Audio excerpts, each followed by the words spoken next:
Sorry, I've had to do part two because the camera wouldn't stay on long enough. So, as I was saying in part one, what you want to be doing is putting your compound down, your tinning compound. So the first thing is cleaning, tinning, and then you want to neutralise, which is with water. Water will neutralise it, but a bit of baking soda and you can clean the area off. Then you can put your lead in, but otherwise you'll end up with this, which is basically a little acid base. It's not that strong, but it's obviously not good for the rest of the metal.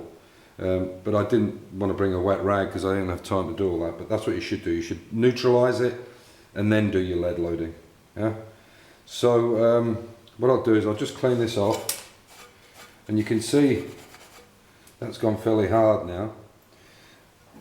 And then if you want, this is sprung steel, anyway, to pick them up, then what you can do is you can actually use this to, it's actually up in the air, that, isn't it?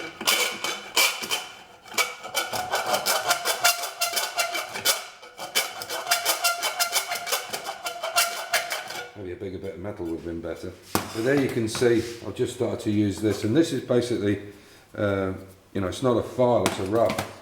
It's for roughing, and this is just to get your shape right. So now that's easy enough to work on. You could also use an air tool, something like this. That's a good point. Never use air tools next to all this stuff. All the crap will go in the tallow or wherever. So put your lids on, because I've had issues, and this is why this got dirty, the tallow, which I've had to probably chuck out. So you can see there, you can use this now and clean the lead off.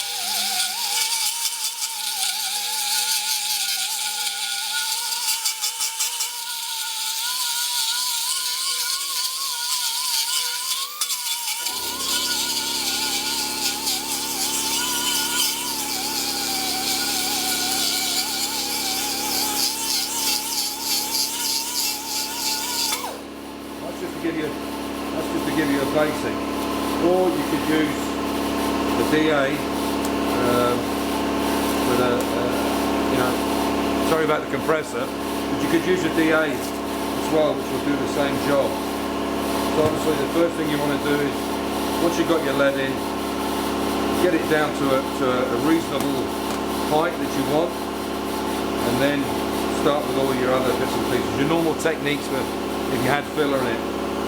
What probably will happen, hopefully this compressor will go up in a second, what normally will happen is you'll end up with maybe little pin heads in there, and you might have to use a very, very light filler, or even a high build primer will do the same job. It'll get rid of it. And like I say, you can see there that it's actually gone. It's gone into that groove completely. Okay, not at the end, but you can see that that is solid, and I can hammer on this and it won't come out. Solid as a rock, and it won't come out. Unlike filler or sealant, which can crack or break, this is solid. I mean, obviously you want the minimum depth, but you can see that's a fair depth on that. Hopefully you can see it. Sorry I've had to do part two, but again, like I said at the start, you can see there it's not tinned, and you can see the way it's just coming away, and you can also see the tinning paste behind it where the acids come out. So it is important for you to clean it. But as I say, here it's absolutely solid in there. That will not come out. I could cut that in half, and you'll see that it's perfectly in that hole.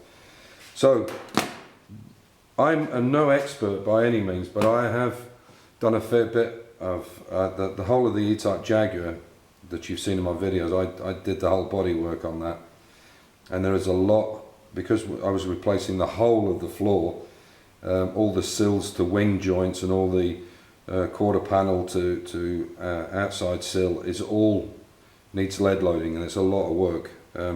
Plus, when you put the lights on an E-type, they have to be fit absolutely perfectly, so you have to put the lights in and keep building the lead up until they're perfect. Because the shape of the E-type and the gaps is everything. It's the difference between an E-type that looks okay and one that really looks top notch. Anyway, so this is how it's done, and you can use different grades. Obviously the higher the grade, the finer the compound, and that's really all there is to it. It's quite an easy thing to do. Really the best way to do this is exactly what I've done here.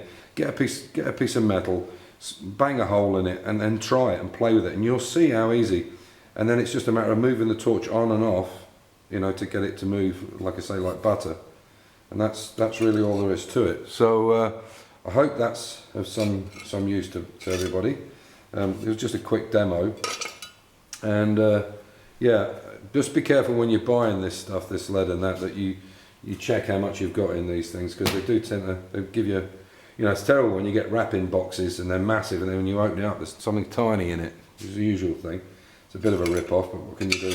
And you can see there, as I said, look, it's just not sat on it because I didn't tin that, and that's useless. That is, as I say, solid as a rock. There was no breaks, no nothing in it.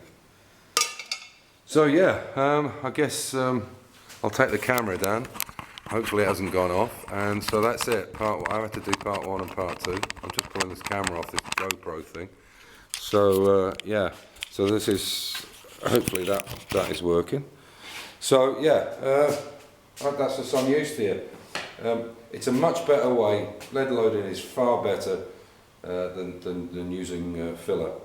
You'll always get away. You'll always maybe have to use a bit of filler, but it should be a very light skim. If you put anything more than a mil on it, it's going to crack for sure. It's going to. So, and even lead loading things, sometimes you can just use high build primer, which is primer with it has quite thick microns, and it's enough to take in those little tiny dimples, those little pinheads, if you like. So anyway, thanks for watching in. I hope that's been of some use.